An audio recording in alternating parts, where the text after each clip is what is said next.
What is going on, guys? Welcome back to the channel, and today we have got something a little bit different on the channel. Obviously this is generally speaking a Star Wars channel or a Battlefront 2 channel, but today we're going to be talking about the newly revealed Battlefield 2042. And more specifically, an exclusive interview that I was able to do with one of the producers of the game. I've been a huge Battlefield fan for over a decade, and I've been lucky enough to meet some awesome contacts on the inside at EA and DICE over my time covering Battlefront 2, and I was lucky enough to get the opportunity to actually take part in an early reveal event for Battlefield 2042. And then, like I said, I also got to interview Marie Busgaard-Granlund, who is one of the producers on the game, and today we're going to be going over what she spoke about and some of the awesome insights that I got into the game and into the development side of Battlefield 2042. Now, just quickly before we get into it, like I mentioned, this channel doesn't generally cover games like Battlefield, but I am currently just sort of trialing the idea of covering Battlefield on this channel, so let me know whether it is something you guys are interested in. However, if you guys didn't know, I do also have a second channel where that's pretty much the main focus. So if you guys are fans of Battlefield and you want to see some more Battlefield content, then definitely head on over to Sammy Plays, which is linked down below, and you're going to see a hell of a lot of Battlefield content over the coming weeks, talking about everything that I learned in the reveal event. I will still be doing about 4 or 5 more Battlefield videos on this channel as well, since like I said, I'm pretty much just trialing how the Battlefield content does on this channel, so expect to see some more right here on this channel as well. But anyway, with that out of the way, let's get stuck right into some of what we learned in my interview with Marie Busgaard-Granlund. I had around 15 minutes to interview Marie, and we weren't allowed to actually use the recording of the interview, but I am allowed to talk about everything that she touched on, and she definitely gave some very good answers to a bunch of my questions. The main thing I wanted to know was mostly about how she felt about the game and what she thought was going to be the best area of the game, or why the game was going to sort of correct the course of the franchise and be a very true to the core Battlefield experience. Marie mentioned that the setting of the game, obviously being in 2042 and being modern or even somewhat futuristic, really just opens the game up and allows it to be that sort of true sandbox feeling that often some of the older Battlefield games could offer, such as Battlefield 3 and 4, because the modern setting just really allows a lot more freedom with what they can do with the game.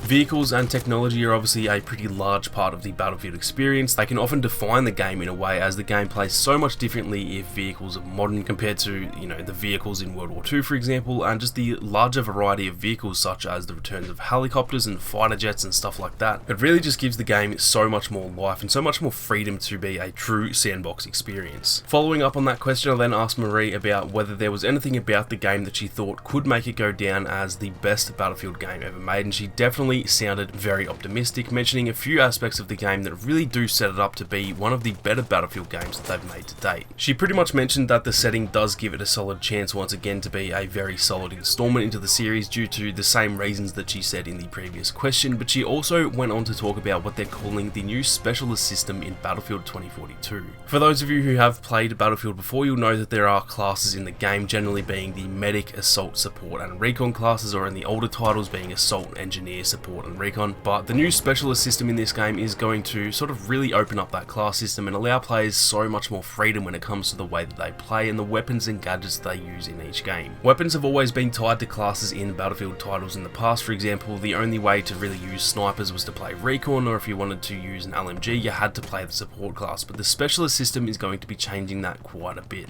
I am actually going to be uploading an entire video on the second channel breaking down the specialists that we know of so far and how exactly the system works. It will actually be up about an hour after this video is live, so be sure to check that out. But just to quickly summarize how the specialist system works, specialists are essentially replacing the class system, with each specialist having their own playstyles and different perks and gadgets and stuff like that, giving the player more freedom. But the biggest takeaway from this, and this is what Marie was talking about, is that your weapons are no longer tied to classes or specialists in the game. So you can now use primary weapons with any specialist that you choose, meaning you can use a recon based specialist, but you can still use an assault rifle instead of a sniper, or vice versa for all weapon types and specialists. So that really just opens the game up a lot and gives the player a lot more freedom to play how they want to play the game. Marie mentioned that she thinks this is so important for the game because she even said about herself that she mostly plays Battlefield using a specific class for the weapon rather than what the class actually has to offer, which made her feel like the class she was using wasn't quite as important. It was more just about wanting to use that specific weapon, and the class kind of just came along with it. Now though, Marie feels like this new specialist system is going to sort of no longer cause that same effect where people are playing playing a class for the weapon type, so therefore the players will actually play how they want to play, but on top of that it will actually probably lead to more players actually playing their class system how they're meant to be played. So if someone is playing a medic type of specialist now, they've likely chosen that specialist for the medic playstyle rather than choosing it for the weapons, and therefore they're more likely to play the class properly, if that makes sense. So Marie seemed really excited and sort of optimistic about that aspect of the game, which does also sound amazing to me personally, as it can definitely get frustrating when there are 20 medics on your team and none of them actually play the way the medic class should. So that is definitely a very exciting aspect of the game, and I cannot wait to see how it plays out. Now, another thing I was really curious on was what Marie and the team had learned from Battlefield 5 and its bumpy lifespan, and what they wanted to improve on in this next installment, as obviously this game is very important to the franchise, and I'm sure that they are hoping to sort of right the wrongs of the previous game.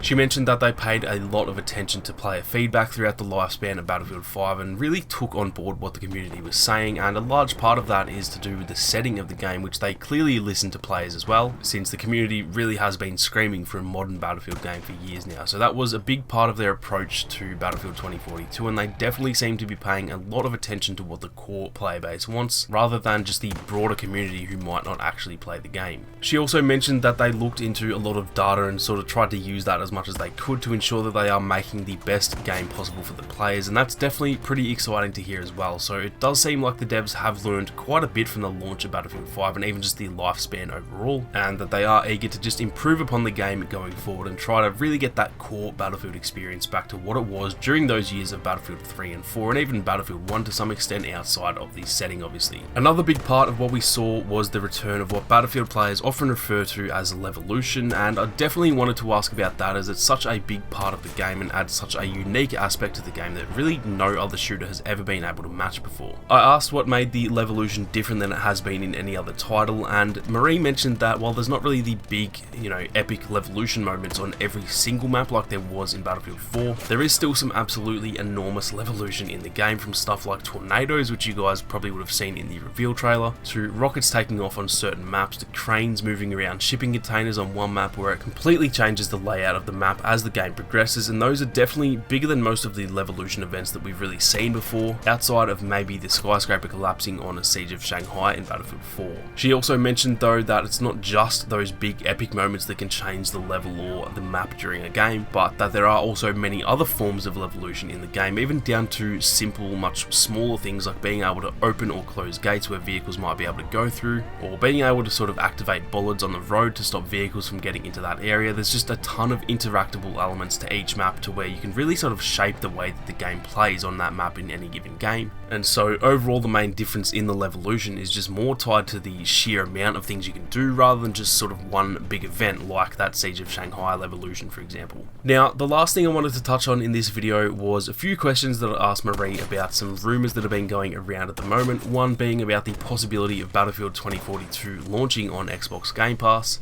and the other about the possible Battle Royale launching in 2022, and to both of these she wasn't able to give the answers as they're not allowed to talk about everything just yet, only what we saw in the reveal event. But specifically for the Game Pass one, she did seem almost like it wasn't the first time she'd heard that question, so I'm not too sure what to make of that. I don't want to speculate on it too much, as that's in a way kind of throwing her under the bus and just sort of clickbaiting even though she didn't actually give an answer for it, so make of that as you will, but I just thought that was pretty interesting. Now, I asked a heap more questions and got some really good answers for pretty much all of them. If I were to cover all of those in this video, then it would end up being honestly like an hour long, so that will do it for this specific video, but I will be using some more of the interview material throughout plenty of other videos that I make. Some of the answers provide some really good content for essentially entire videos worth of discussion, so keep your eyes peeled on both this channel and the Sammy Plays channel as well, as they'll be going up across both of those channels in the coming weeks. I have literally 16 videos planned in a 10-day period, all of which is essentially exclusive content that only the people who were at the event actually know about. So if you're interested in hearing more about what we saw, then like I said, keep your eyes peeled for plenty more. That is going to do it for this one though, guys. If you enjoyed the video, then be sure to leave a like down below to help support the channel, and let me know what you guys think of the Battlefield content as well on this channel. For those who have been around since the Battlefront 2 days, I'm definitely curious to hear what you guys think about me possibly covering Battlefield 2042 on this channel rather than my second channel, since Star Wars gaming is obviously very dry right now, so definitely don't hesitate to let me know your thoughts down in the comments. Thank you all so much for watching. You guys have a great day, and I'll catch you all in the next one.